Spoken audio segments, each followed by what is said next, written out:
Many conceptions. What is right, what is wrong. Right? Is anybody coming for first time for this program? Me too.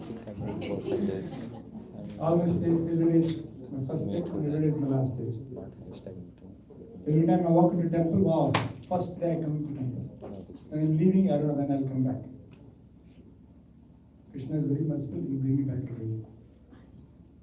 Because if you think, I've come many times, I've heard many times, that means we didn't hear anything. We didn't understand anything. So that enthusiasm, it keeps alive. It's the juice of the life. Familiarity breeds contempt. Right? We should never come into the zone of comfort zone. We always want to try to come out of the comfort zone. That's what you're doing. In the name of a comfort zone, we do many things, we think many things, which is good. For example, when you walk into a temple, just to give an idea how our minds, our thoughts, propensities, our habits so conditioned, so habituated to certain things, we don't even know how it's blocking somebody and also blocking us. Simple example. The reason I said move forward, you'll understand when I say this. When you go to temple, altar is there. Those who've been to Krishna temple, altar is there, space is there. There's a little small temple, right? Everybody comes, they sit comfortable, where they feel comfortable, which is good. Those who came late, they'll sit behind them. Those who come a little later, they'll sit behind them. All the front seat is open. The place is open. And if you say, move forward, I'm fine. Yes, you're fine, but others are not fine. How many of us think like that? No, I'm comfort. I'm okay.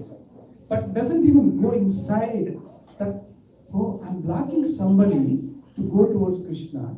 What if they want to sit close? Do you want to be blockers to somebody? But we don't want, but we act like it. In a subtle, we will not say it. Same thing we go to temples. Why? For peace of mind. Our churches, our synagogues, what are the worship centers? What is the purpose of that? Is it for peace of mind? If somebody says going to temple is a peace of mind, he or she is lying. That is not the purpose. Temple is a place of understanding, the place of enlightenment.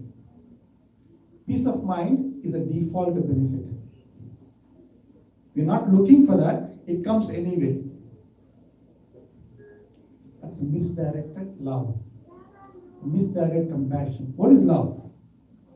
We use this word daily, weekly, whole life.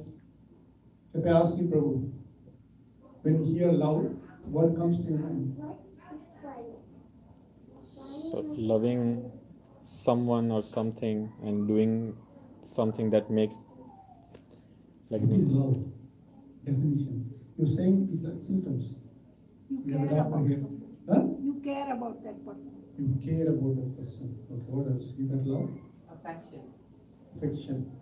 Yeah, they're very nice, but they're still vague. Can we tangibly experience that or express? Krishna is great, you know that. But how great he is.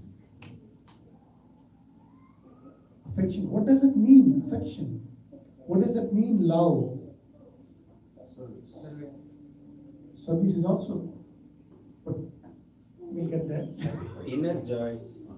Inner joy. Pretty close. eternal happiness. You're pretty close, yes. Love is not a thing, it's an activity. When you do activity, you experience. You don't have to. At the age of 15, 16, 17, whatever, a girl fall in love with a boy. I'm just giving a close example. Boy fall in love with a girl. That experience, that person has to experience that. They are always thinking about that. What is she wearing today? What is she? Go temple, I go, Baba, I feel comfortable. That's what, that's misdirected love. Having said that now, I wrote down a few points just for reference. Martin Luther King said, how many people know Martin Luther King? Like those who come from India, it's like a Gandhi, Martin Luther King, MLK to US people. In fact, he took inspiration from many of his things. He said, current world is guided missiles, misdirected men. Thank you. Guided missiles, misdirected men. Missiles not only physical bombers, it is also our thoughts. He didn't say that, but I'm saying this, I'm interpreting. Always directing and pointing. So, pointing to certain things to get something, right? And then, and also, since we have some kids here, a lot of parents love their kids, and then they give everything, anything for their happy. And how many of us think is good for them? Not many.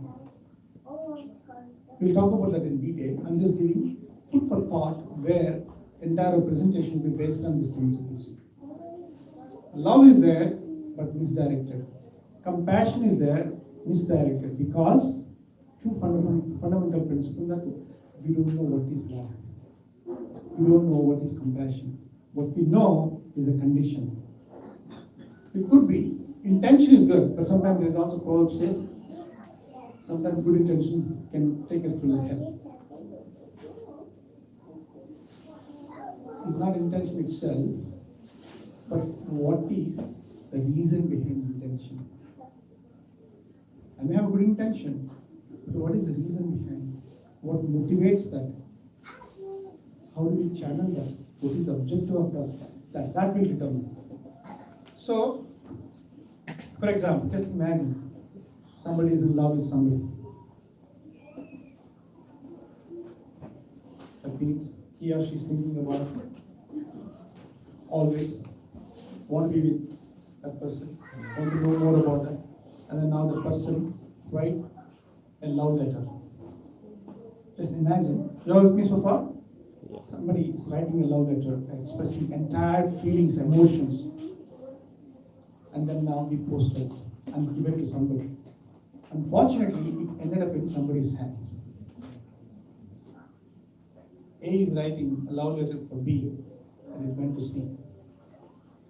How can person reciprocate? A, B, they know they both are in love. But C doesn't know A. But A wrote a letter for B, but it ended up in C. She opened the letter and reading it. Just imagine, is it the same? Why? Why Prabhu? Did you ever write a letter? He always write letters, love letters to Krishna.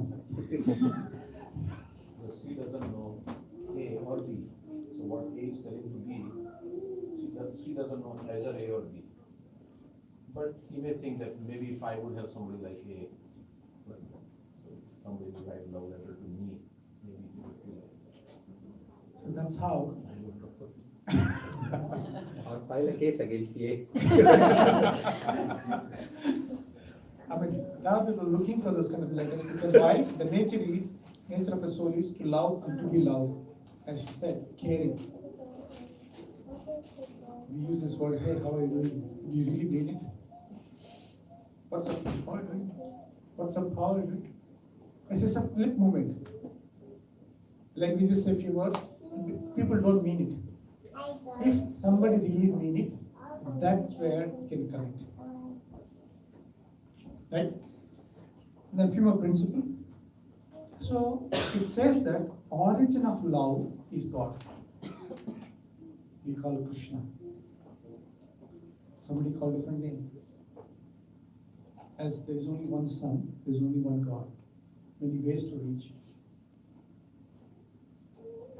So origin of love, and also in fact everything is God. Now topic is love. So we're talking about love. So origin of love is God. So God loves everybody. How many people disagree? I'm hoping you all agree. Like a mother loves child. The closest thing we can perceive God's love is a child loving mother. Unconditional. You all had mothers. Now some mothers have the children. So that experience, unless you experience love, you cannot understand what is love. There are some people in jail, psychopaths or serial killers, when they interviewed, the reason they do, they want to express themselves. They're missing something, they don't know what is that. They're missing something, what is they don't know that.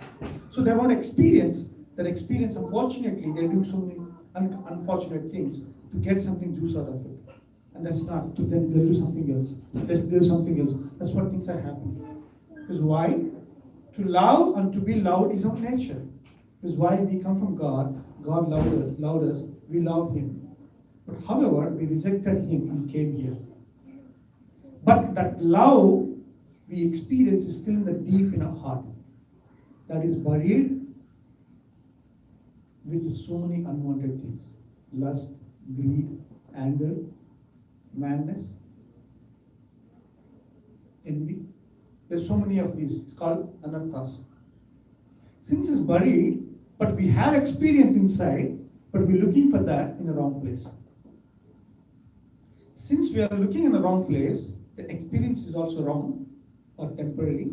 We're not satisfied and we keep trying.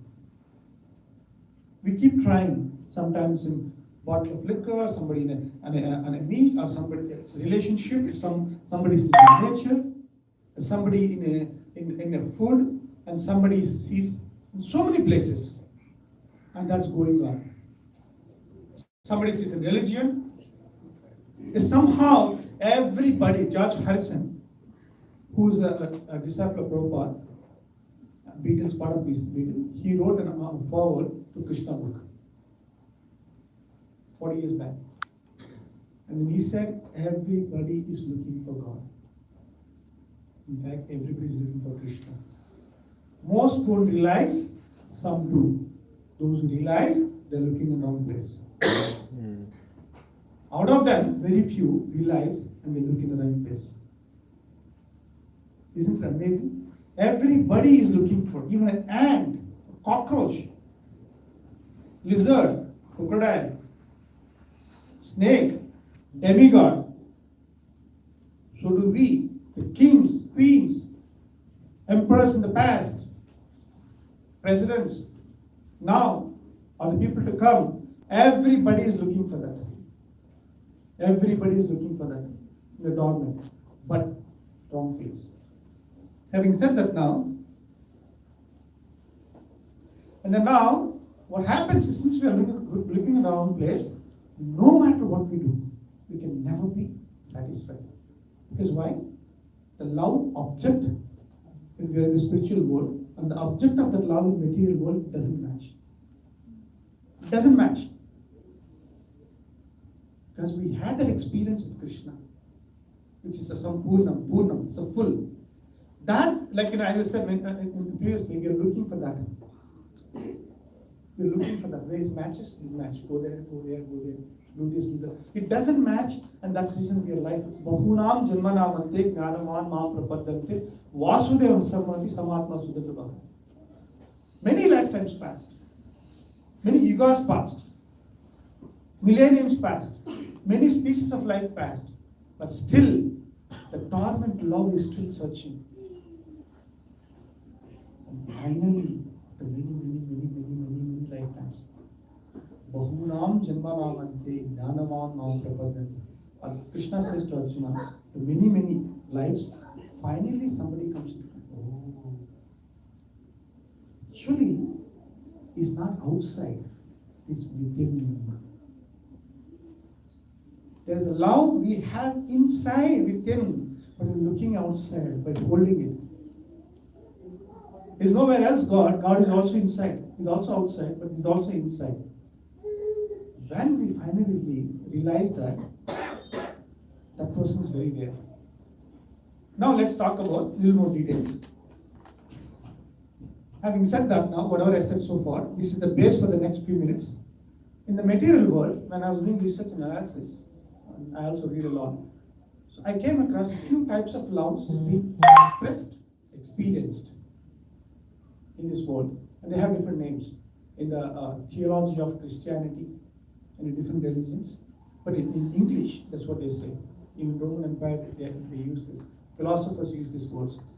So the first one I would like to talk about is agape. Has anybody heard about this?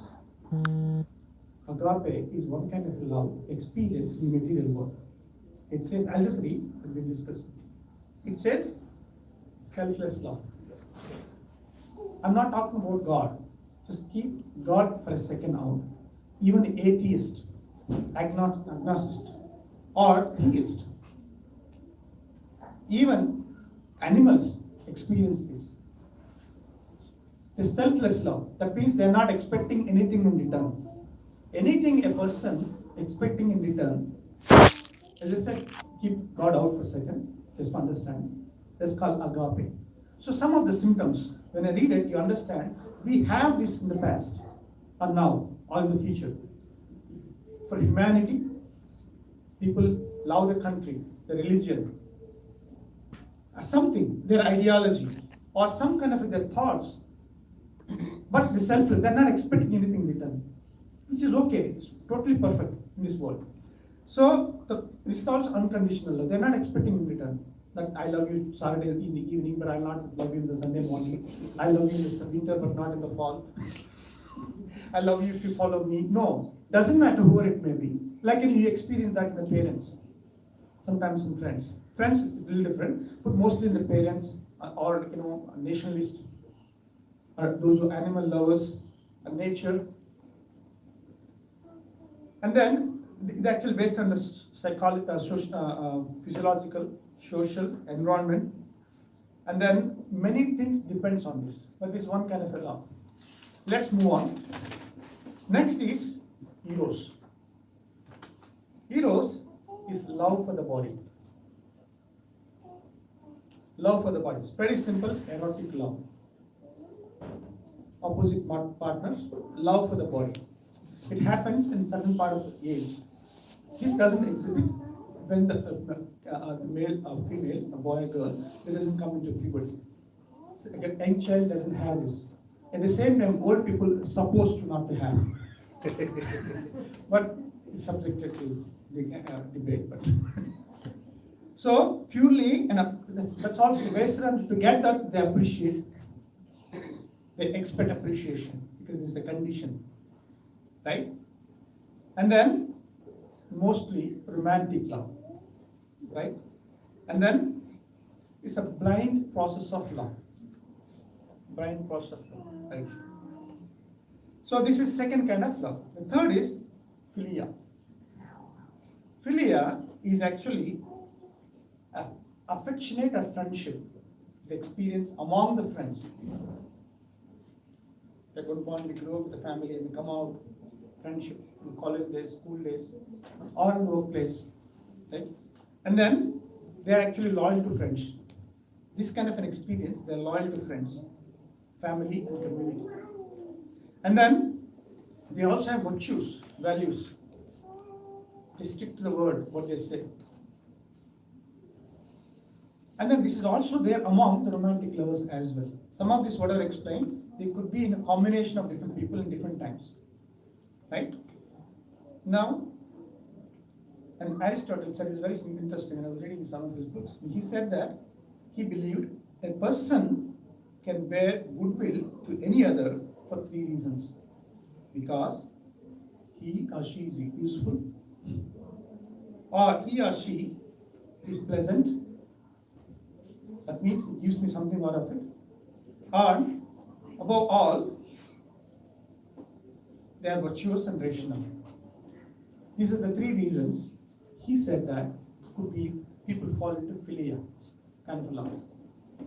Next is storage. Storage, it's called storage, S-T-O-R-G. Storage, this kind of love is familial love. Familial love is actually between the parents, children, anything familiar, like you know somebody. It could be a dog, a pet, or colleague. That means you see them every day. That means a lot of familiarity. That familiarity brings, like even if you go walk into a place, or cafeteria, for example, if you see. Lunchtime you'll see, just and do analysis. Each table could be 1 or 2 people, or 3 people, a bunch of people. They all get together because they know each other. When you walk in with your lunch, you see, where is my friends? Naturally, like-minded people. Those who come from Indian background, they look for Indian boys, girls there. Those who come from different background, or those who talk about cricket, or to talk about football, or whatever, if you know that, they know that, then you go and sit there. Why? It's the familiar. So this kind of bondage happens between the familiarity. So that's called storge. And then next is ludus. There's a few more. Ludus is actually playful love. It's actually you just want to use and throw. So basically body needs. Boys and girls, they come, they know it's a temporary. Difference between ludus and eros is actually that's also erotic love, but there is no commitment. There is sometimes eros can have a commitment, but this ludus has no commitment. Playful. I need you, you need me. We just use each other. This kind of love is also very familiar in this world right now. And the next is pragma. Is any of this familiar? Heard it before, but you know what does it mean. You may not know the name, but you know the details, right? You can relate. Pragma is actually long-standing and highest form of love. Still, I'm not talking about God here. Human beings or living beings. God is not going to come into picture. Even atheists can also experience this. Long-standing and highest form of love. It's common in arranged marriages. It's very common in arranged marriages. That means those in the Vedic style, they don't know. The girl and boy, they don't know each other. But they come into contact once the marriage happens, parents, and then they develop the love after that when they get to know each other slowly. And sometimes 30 years, 40 years, 50 years. I have an experience, I'll tell you. So recently, I was in India last year. My father was not feeling well. I went to hospital from here directly. And then my mother was there taking care of her. They've been married almost, they're in late 70s. So it's almost 55 years. In my entire life, I never saw my father telling my mom, I love you. So did my mom. But they were living together. They argued, they had ups and downs, but they were tied together for duty. Duty bond. But when I come here, Ani, I love you, this is what pretty much we use here. People always have to say, remind, I love you. I have, otherwise what happens, we are always in anxiety. We don't say, do you really love me? You know? You know? But those who come from that background, I never ever saw. But that time what happened, my father was in ICU. They brought me to a normal room after a week. So my mom, she was also, and then in the ICU, only in the morning from 7 to 7:30, and the evening 6:45 to 7:45, no the other. Rest of the time, this entire room, open area, only one proper is allowed. My mother was, and there is no beds. It's not like what in American hospital. It's an Indian hospital, but it's a little decent. But everybody has to lay down, sit down. And then she was there. When I went there, I think 2 days, because by the time I read the news, they were already in the hospital 2 days. By the time I went there, it was 1.5 days, 2 days. 4 days, she was lying there. And then my brother could not come. My brother is scientist, he lives in New Zealand. He just recently moved to Australia. You could not move right away. So what happens, I had to go there to take care of. By the time I went there, and then she was there, and she said, I came, and I said, I'll take care of him, go to the hotel. Because right next to the hotel, no, you go. But I have to stay here, I have to see him. I'm going to make sure he's okay. But actually, she didn't say anything, that is like unlike, but she was expressing that pragna love. Loyalty. This person, they live for together, they have the children, they raise together, ups and downs.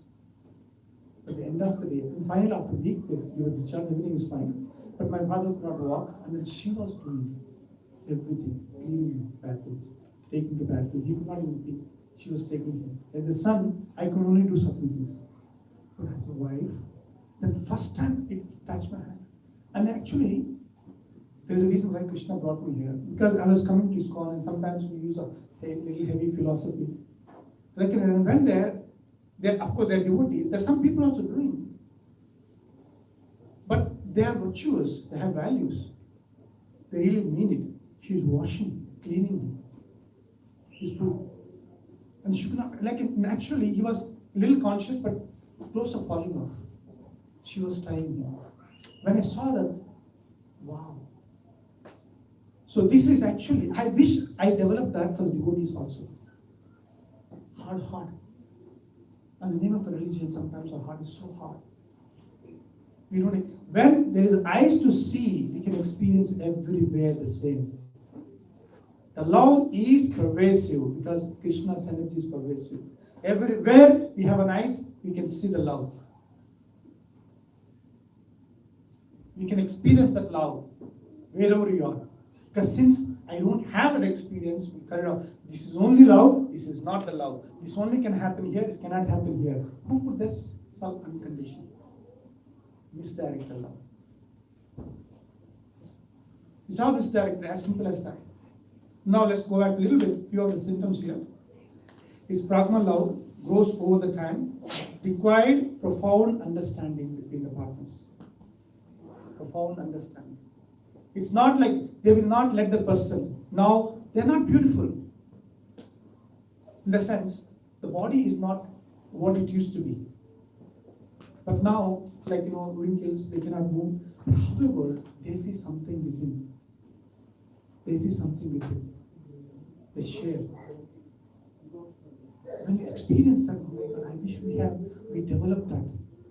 When you are young, we developed that. The companionship on the virtues, not on the body. That actually, when we experience that, that person can love God easily. Because they experience what is love.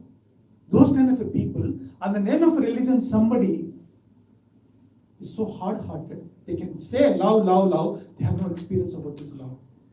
They have no experience. Somebody asked my spiritual master, how can you love everybody? He didn't say Bhagavatam sloka. He said, I experienced the love from my mother. I know what is that love. Since I know what is that, I can share. We can only share with others what we have. Somebody was saying the other day, if you squeeze orange, what comes? Orange juice? What else? Somebody said, I like to tell me what he said. What is inside that orange? What is inside? What is inside, if the nature squeezes, good or bad times when something squeezes, what is in it, it's not, that only will come out. I can act, I can show off. When the time comes, nobody cannot hide. Same thing, that person has that love, when they become a devotee, they naturally connect. But that is not the guarantee. The probability is more. In the past, we have seen atheists become lover of God they didn't have before. That's the reason they were atheists. Now they experience the love so deep that they experience the other way also. Even from the ants, even from animals. Which is why they're open-minded. Anyway. So next is philatria, love for self. These people are selfish. No matter what happens, they can go to any extent, but they won't be happy. In one sense, there is a positive in it, because they experience what is love. What is that? They love themselves. Some of the people, the problem in this world is that since they don't know what is love, that's the reason they don't love others. But at least these people, we can appreciate that they love themselves. But one day, they go to pragma state. That's an advantage. That's the reason I said life is progressive. It's not static. It's a dynamic. Everybody is in journey. Don't block it. See. When you see, horizon gets open. When it opens, you can see, connect all the dots. No one is born either good or bad. It is the situations the person acts in certain way makes that person good or bad. There is no demon born, except few people in the past. In general, 99.99% everybody is good. Other day, somebody sent an article. They were saying that there were article name is horrible jails in the world. They picked 7 jails in the world, most notorious killers. They interviewed. In the interview, amazing things are revealed. Most of the people, out of heat of movement, they did it. They didn't really mean it. Some did it, but most of the people. And by the time they realize it's too late. Because innocence is there within us. Because why? People are good, they live in upper planet. People are bad, they live in the lower planets. Those on the earth planets, they have both good and bad. Everybody has positive qualities, negative qualities. Those who are virtuous people, when we try to access the positive in others, we have an option. Whether we want to access the negativity in others, that's what we get. It's said what to squeeze, that's what it comes out. I mean, what is in it, when you squeeze, that's what it comes out. Prabhupada, when he came here, he saw the spark of love in everybody. I have no idea when you read Prabhupada Leelamrita, when he's living there, pretty much he was like, there's no place. And he didn't have money. But somebody offered him an apple. And a few people come. If he's a 5 people, he cut the apple into 5 pieces, give it to 5 people. He offered that in the mind to Krishna. There's no deity, there's no temple. But he did it with the love. Same apple they could have buy outside, but they did not experience the same piece of apple when they eat. They felt it's so sweet. What is that? It's a thought behind.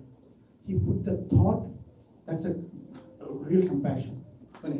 So the last one is mania, which is obsessive. What is that? Obsessive love. Sorry. That means I will tell you. It's a madness, psychopaths. If I love somebody, if somebody loves the other person, I'll kill that person. I have to only love this person, nobody else. Only I can love. So these are the few kinds of love is explained in this world. What is the first one? Anybody remember? Just one second. Agape. Wonderful. You're all attentive. What is second? Eros. What is third? Philia. Wow, wonderful. Fourth? Pragma is actually sixth. Such. Next is Ludos. Pragma. Fiducia. Mania. Okay. Now, let's talk about, so what does it mean? We heard, first initially talk about what is love. And then we talked about in the material what types of love, what is their, how we relate them in a different way. Now, I just want to say a story. With the stories, you may not understand all these things. When you walk out, if you remember the story, you understand the philosophy. Story is like a tablet, the thing inside. Capsule, I need to say. So, there's this called liquid beauty. Liquid beauty. Prabhupada explained this liquid beauty. One time there was a king, right? He was so beautiful. And then he's also a righteous person. He goes on rounds. Every week, particular day, he goes to different villages. He went to one particular village. That day when he was going in a horse, he saw a beautiful girl. So beautiful, so enchanting, and he fell in love with her on the spot. He wanted to marry her. He already made the plan, what he wants to do. And he followed her, and then she went to a small house, and then she went and knocked the door. She opened the door. "Oh, king, so I'm going to marry you." "Oh, you want to marry me? Do you know who am I?" "I don't care, whoever it may be. I'm a king, I want to marry you, I really like you. Oh, you really like me? I love you too. You love me too. Okay, wonderful. So, why don't you come in 3 days? If you're really serious, then we definitely marry you. 3 days. And then he was so ecstatic. Oh my God. I proposed and she did not say anything. And also seems to be she's not, I felt that I'm forcing her. So he when he went back, he made so many plans, he spoke to his, the ministers and everything, arrangements, everything is done. He was preparing how to marry, what to do, what kind of a gifts, who to call, what kind of preparations, everything. He was so into it. He was actually planning, he was meditating every day, every minute. Seems to be for every minute is a 12 years for him. It's a joke, I think. Chaitanya Mahaprabhu said, one moment of Krishna's separation, like a 12-year separation. So he's feeling like that. And finally, he came. In the meantime, what happened? This girl is a devotee. Born in a devotee family. Very cultured. And then she took, oh, he's a king. And then he is possessive for the body. So she wanted to enjoy my body. That's reason he's saying like a love. Ultimately, that's pretty much. So now she wanted to teach him a lesson. If the king, sayat pramanam kurute lokasta tanvartate. If a great person does something, common people follow. If you become a liberated person, then everybody will follow. She has a good intention, she sacrificed. She took this kind of a medicine where diarrhea happens. She took so high dose. So much of powerful diarrhea, everything from all parts of the body started leaking out. Whatever she did not eat, she fasted. Every minute she was passing out. So what she did, she collected everything in bucket. Little gross, just stay with me. The purpose, she's collecting everything in the bucket. In 3 days, eyes gone, skin dry, entire body shrinked. Nobody could not even recognize her. She hair started falling off. And then she became so weak. And she has no intake, only out. She collected everything. Finally, here comes, knocking the door. King. Dressed gorgeously, very nicely, beautifully, all perfume. Here comes. Somebody's at the door. Call the girl. Which girl? The girl. Oh, okay. He went and saw that there was one person lying in the bed. No. That girl, I saw her 3 days. No, she's the same. No. That cannot be. I saw her 3 days before. I want to marry her. Where is she? She is the same one. And they explained what happened. And somehow she took all the power. She spoke to the king. You want to marry me? What you want to marry me is in the bucket. What you want to marry me is that in bucket. Please go and marry. That's exactly the time to that's misdirected love. You got the point? It has no value for this. But everything is based on this. My country, my religion, my society, my family. It comes from me, my thoughts. So everything is based on that. But we are not Aham Brahmasmi. I am a soul within the body. We had to use the body as a vehicle. In India, there were the caste feelings, different parties. Everybody is fighting. Highly misuse the word love or compassion. No one knows what is compassion. No one knows what is love. Something like Prabhupada also gave another example. We have a big cage, bird cage. The cage is made of gold. There's a bird inside. The owner cleaning the cage so nicely, very nicely, but not feeding the bird inside. What happens? The bird dies. So there is a person within us is craving for food. We're feeding the body. We're watching the nice thing for eyes, nice thing for nose, palatable things for mouth, tongue.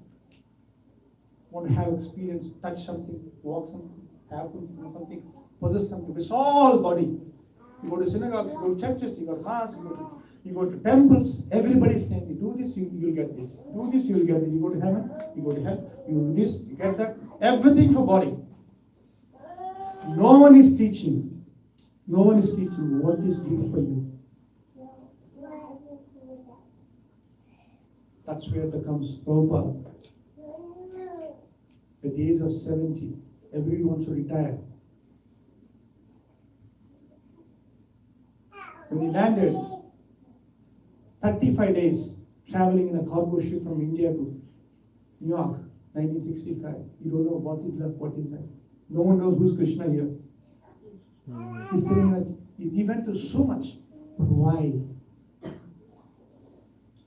Why? He experienced the love of God. That love of God, who has it, they develop a compassion.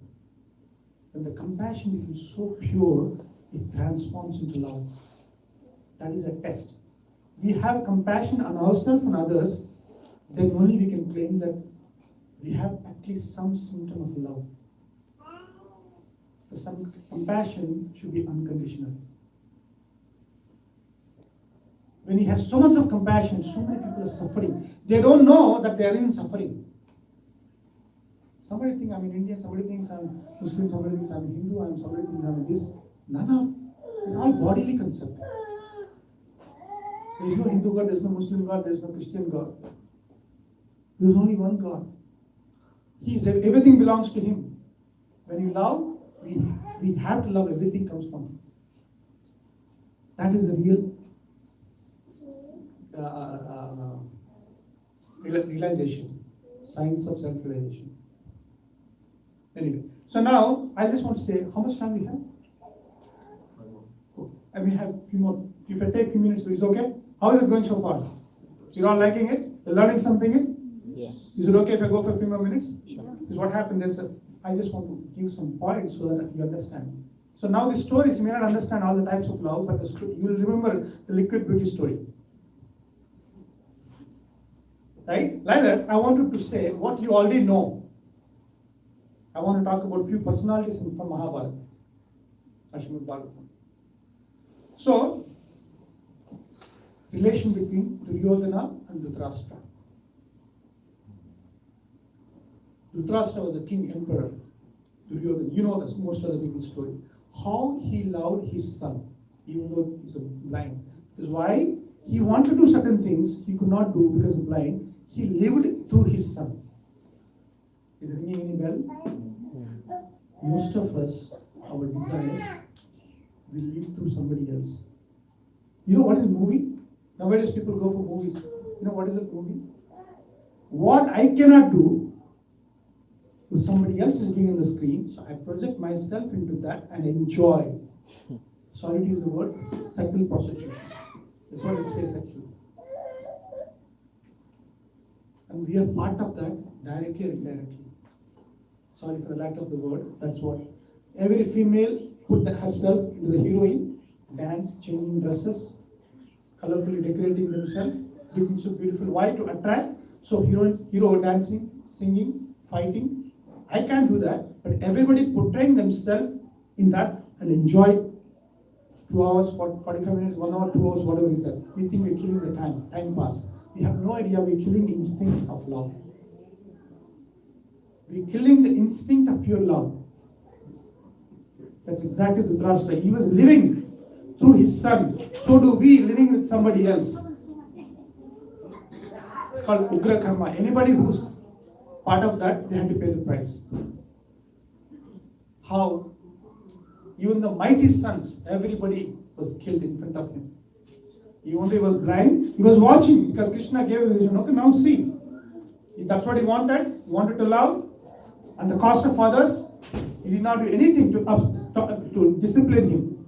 Because why? If he says, I'm going to die. No, better, don't die. I will do whatever you want. So-called compassion. That's what we give the gadgets. We ask them to watch movies. We give anything away for the kids. Actually, there is no love. I didn't get it. I want him to have it. What is the purpose? I don't care what happens to him, but I experienced that, him having it. When I was growing up, I didn't have video games. Now, I want him to have, I have to have. When he is enjoying, I'm enjoying. The subtle. But we don't know that we are sending that person to royal route to hell. We are all parents. It's a royal route to hell. We know what's going to happen. School shootings. When they interviewed, because they're possessing, they have no idea what they actually possessed inside. They become an instrument of their anger. It's not Dhritarashtra, Duryodhana maybe 5,000 years gone, but right now he's within us. The next is, just imagine one more. Pandavas, Kunti and Pandavas. Is also same. When they were in Varnavrat, Duryodhana tried to kill them by burning their house. So they were escaped. I went in the cognito, moving here and there. They went to one place called Ekachakrapur. They're living in somebody's house. You know the story. I'm just saying it quickly. And then now, in that particular village, there's a demon. They have to send the food and one person every day. And then once a week, I think. And then that demon will kill that person and eat entire food. Any of the mother will send their son? Anybody? No. Not voluntary. They were forced. But Kunti said, demon, we were living in this house, they're feeding us, this is our duty to pay back. In that house, they're going to die. No. The virtue is the principle. That is the reason still we glorify Kunti. She sent her son. If you compare all these things, all these sons, she's not supposed to do that. But why? She has a high vision. Love for the family who helped us. She sent the Bhima, of course, Bhima is powerfully killed in this. That's a different thing. Just you got the point. How the people who have a spiritual values use the propensity in the right way. And I just want to say a couple more things and I'll end it. Relationship between Karna and Duryodhana. Relationship between Karna and Duryodhana. What kind of a friendship they had? Till today we talk about it. But actually, if you read Mahabharata, Vedavyas Mahabharata, not ABCD Bhagavan. So Karna was the number one villain, who was the author. Duryodhana didn't have any confidence on Bhishma or Dronacharya or Kripacharya. He only had confidence on Karna. That's his reason for. Karna knows he was a virtuous person, but still he did not correct Duryodhana. What kind of a friendship is that? If you think you want to do good for your friend, you have to stop. This is nonsense, don't do it. No, you feel bad. Is that kind of a love? Is it a friendship? So, same thing with Arjuna and Krishna. See how time to time Krishna chastised Arjuna when it's necessary. Time to time he also appreciated and encouraged when it's supposed to. Right? You all with me so far? So that is the love which we want to develop. And that is the compassion which we want to develop. And it's not like we didn't have it, we have it. We have within us that love, we have compassion. Each one of us has that. But we need to fan that. How do we fan it? By associating those people who have it. Maha Satsang, Satsang, associating the like-minded people who have affinity for spiritual life. Saturday, you can do so many things on Saturday, but why do you choose to come here? That itself is a great thing. I really appreciate it. But now, while we're here, what we can learn. When we walk out, how do we practice that? Otherwise, going to temple, sing at mass has no value. We just go there, feel something, and come back and continue our life. Life is not changed. But we learn something. That's something we apply. Prabhupada says knowledge is of no value when there is no application. The knowledge, Agnan, when we apply, will become a Vignan, a realization. That will change our character. That will change our habits. That will change our destiny. And just walking and going there has no value. So time pass. Time is Krishna. Nobody can have passed Krishna. We're killing the time. Nobody cannot kill time. Time is actually killing us. Follows me. Krishna, I'm follows me. I'm Krishna. Time. God is time. But we actually concoct ourselves. I'm killing the time. I'm passing the time now. Actually fooling ourselves. Now, let's conclude. So we talked about what is love. Love by nature is selfless. And that is within us. Why? Because we come from God. God is the fountainhead of love. Since we come from Him, we also have it. Right? So God love is pervasive. Because we blocked ourselves with the karma, krodha, lobha, moha, madam ourselves. If it answered in English, lust, anger, greed, pride, illusion, madness, envy. So if we remove them, then we can perceive. How do we remove them? We have a step. So in ISKCON, the primary thing which we do in few minutes we're going to start, the chanting. Chanting is a cry. Oh Krishna, you're so merciful. I left you. Now I want to connect back. Yoga means to relink. I want to connect back. When I connect back, the source of love, be a connection back established. So naturally, love is also, because when in the cold, there's a heater. When I go close to heater, what happens? There's a heat within me, but it's not enough to fight the cold outside. So, but when I go close to the bigger heat, and then now, because of radiation, I feel comfortable. So now, Krishna is the fountain of all divinities. There is also divinity within us. So when we go close to Him, that divinity will be blossoming. So then we can experience. Oh. And when that we use, if you see the world as Krishna consciousness. The conscious about Krishna is not conscious about me. If I'm conscious about me, my consciousness is limited. When I see Shastra Chakshusha, seeing the eyes of Shastra, seeing Prema Chakshusha, or Jnana Chakshusha, through the Jnana and love, or the knowledge, then you see the reality. Then you see the reality, hey, everything belongs to Krishna. I also belongs to Krishna. So there's a companionship. There's a love. There is a forgiveness, tolerance, patience, humility. They are the virtues. It comes automatically. Because why? It is within us. It is also within Krishna when we connect. So now there's so many types of love we discuss in material world. I don't want to get details, but we all experience that. One or combination of that. And then after that, we also talked about some of the examples in the past, like a Krishna relation with Arjuna, a Kunti relationship with Pandavas, and in a good way. And then in a negative way, a bad way, Arjuna, Duryodhana relationship with Dhritarashtra, and Duryodhana relationship with Karna. Right? So now, I'll open for questions or comments if you have few. You can talk about it. Did I confuse you all? Did I convince you all? If that's the case, let's see if you have any questions or comments. If somebody disagrees with me, please go ahead. You're coming for first time? Yeah. You ever attended any ISKCON programs anywhere in the past? Brajesh, right? Yeah, Brajesh. I remember his name. Brajesh is also Krishna. Brajesh Krishna, yeah. Braj means Vrindavan. Braj Ish, king of the Braj. Yeah. Krishna, yes. I've been to the ISKCON in Mayapur Mayapur? a number of times. Wonderful. Do you have any comments, Brajesh? See, what you talked is a very practical scenario.